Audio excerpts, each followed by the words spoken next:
आदरणीय नितीन राजे, उपस्थित सर्वच मान्यवर, आदरणीय आवटी बापू, आदरणीय खाडेसाहेब आत्ताच थोड्या वेळात येतील. उपस्थित सर्वच मान्यवर, महापालिकेची इलेक्शन ही जशी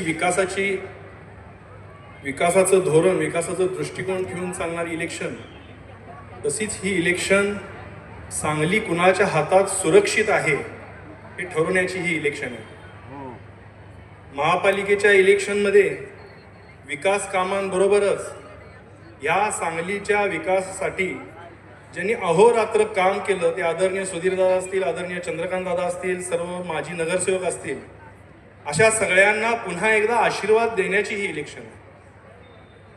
केंद्र आणि राज्य शासनामधनं जो हजारो कोटीचा निधी आपण आजपर्यंत आणला आणि भविष्यातही आणू शकतो, हे कोण करू शकतं हे ठरवण्याची ही इलेक्शन आहे. अनेक बाबतीत ही इलेक्शन महत्वाची ठरणार आहे.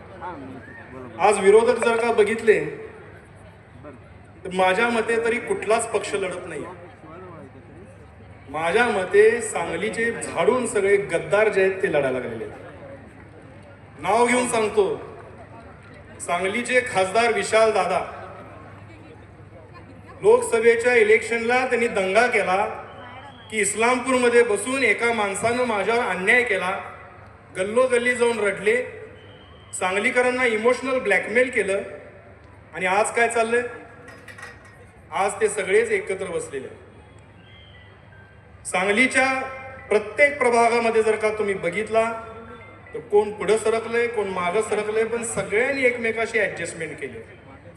म्हणजे ज्यांनी सांगलीवरती आयुष्यभर सूड उगवला, आजही ज्यांच्या मनात सूड भावना संपलेली नाही आहे, ज्यांनी 20 वर्षापूर्वी सांगलीच्या रक्तामध्ये कोकेन पेरलं, ज्यांनी सांगलीमध्ये टोळ्या टोळ्या बनवून, ज्यांनी व्यापाऱ्यांना, सर्वसामान्य नागरिकांना, भाजीवाल्यांना, सर्वसामान्य कष्टकऱ्यांना कधी जातीवादी केसच्या नावावर, कधी महिलांच्या खोट्या केसच्या नावावर, कधी आणखीन काहीतरी करून असं पिळून काढलं, खंडण्या वसूल केल्या, त्यांना मांडीला मांडी लावून बसणारे आज सांगलीच्या विकासाची भाषा करायला लागले. मी तर म्हणेन, परवा एका नेत्यानं, नेता कसला तो पण सोडा, सांगलीवर सूड उगवणारा तो एक विकसित माणूस आहे, तर त्यांनी सांगितलं आम्ही नशेवरती बोलणार आहे, आम्ही गुन्हेगारीवर बोलणार आहे. माझी इच्छा आहे तुम्ही याच, तुम्हाला जर आरसा दाखवला तर सांगलीच काय तुम्ही आष्ट्यापासून सुद्धा खाली येऊ शकणार नाही. कारण तुमचा आरसा, तुमचे सगळे पुरावे आम्ही सगळं काढून ठेवलेलं आहे. खरं आहे, 20 वर्षापूर्वी ज्यानं सांगलीच्या रक्तात कोकेन पेरलं तो आज त्यांच्या मांडीला मांडी लावून बसतो. आणि त्याच्या शेजारी आता आमचे खासदार साहेब बसणार, त्याच्या शेजारी आता आमचे काहीतरी कुठले तरी मित्र पक्ष बसणार, ज्यांना सांगलीचा विकास करायचा आहे ते असल्या भानगडी करत नसतात.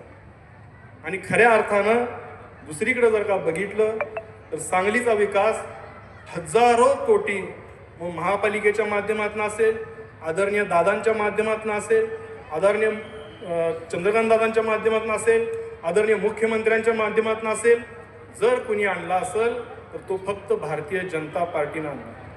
तुम्हाला सगळ्यांना आठवतंय की सांगलीचा बंधारा पाडायला निघाले होते. कोण होते हो? म्हणजे उशाला आपली नदी असून सुद्धा आपल्याला तहानेनं व्याकुळ करण्याचा सूड जर का कोण उगवत असेल तर हीच ती मंडळी होती. दाखवा तेव्हाचा एक पेपर काढा किंवा एक स्टेटमेंट दाखवा की जे आज आमचे विरोधक आहेत, भारतीय जनता पार्टी महायुतीचे विरोधक आहेत, त्यातल्या एकानं स्टेटमेंट केलं म्हणून दाखवा. कुणीही केलं नाही. बंधारा जर का कुणी वाचवला असेल तर तो फक्त आणि फक्त भारतीय जनता पार्टीच्या कार्यकर्त्यांनी, सांगलीकर नागरिकांनी वाचवला. सांगलीचं 50 वर्षाचं पुढचं भविष्य म्हणजे आपलं विमानतळ. महाविकास आघाडीच्या काळामध्ये 163 एकर जमिनीचा फक्त 30 कोटीमध्ये मुंबईमध्ये व्यवहार झाला आणि इथं त्याचे प्लॉटिंग पाडले, 2-2 लाख रुपयाचे चेक घेतले, 750 कोटीचा व्यवहार झाला होता. दाखवा हे आज महाविकास आघाडीच्या किंवा हे जे कोण विरोधक आहेत आमचे, जे कोणी स्टेजवर बसणार आहेत त्यातले एकाच स्टेटमेंट दाखवा, हा पृथ्वीराज पवार परत राजकीय स्टेज चढणार नाही, लक्षात ठेवा. मग हे विमानतळ जर का कोणी वाचवलं असेल तर त्या आदरणीय सुधीरदादांच्या प्रयत्नातून, आदरणीय चंद्रकांतदादांच्या प्रयत्नातून आणि आपण सगळ्या सांगलीकरांनी वाचवलं. विमानतळ म्हणजे काय हो? तुम्हाला वाटेल विमानतळ म्हणजे विमानात बसला माणूस, एखादा पैसेवाला, आणि बसला आणि उडून गेला किंवा उतरला आणि आला, असं नसतंय. एक विमानतळ जर का आलं तर त्याच्याबरोबर असंख्य अनेक गोष्टी तयार होत असतात. मग इथं विमानतळाच्या बाबतीत छोटे छोटे ऑफिस तयार